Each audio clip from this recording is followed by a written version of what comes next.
Tabla maestro Zakir Hussain కన్నుమూశారు. అమెరికాలోని ఓ ఆసుపత్రిలో ఆయన తుది శ్వాస విడిచారు. ఆయన వయసు 73 ఏళ్లు. 1951 మార్చి 9న ముంబైలో జాకిర్ హుస్సేన్ జన్మించారు. ఇక అసమాన ప్రతిభతో ప్రపంచవ్యాప్తంగా గుర్తింపు పొందారు. తబలా మాస్ట్రోగా ఎన్నో అవార్డులను సొంతం చేసుకున్నారు జాకిర్ హుస్సేన్. ఆయన గుండె సంబంధిత వ్యాధితో అమెరికాలోని ఆసుపత్రిలో చేరారు. అక్కడ చికిత్స పొందుతూ మరణించారు.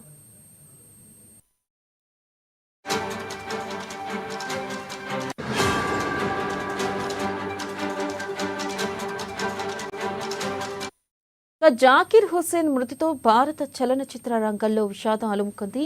జాకిర్ హుస్సేన్ పద్మశ్రీ, పద్మభూషణ్ సహా పలు అవార్డులను అందుకున్నారు.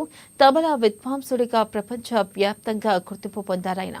11 ఏళ్ల వయసులోనే అమెరికాలో తొలి సంగీత కచేరీ ఇచ్చారు. తన వంటింట్లోని పాత్రలతోనూ మ్యూజిక్ వాయించేవారు. ఇక తన కెరీర్లో అత్యున్నత పౌర పురస్కారాలతో పాటు అనేక అవార్డులను అందుకున్నారు.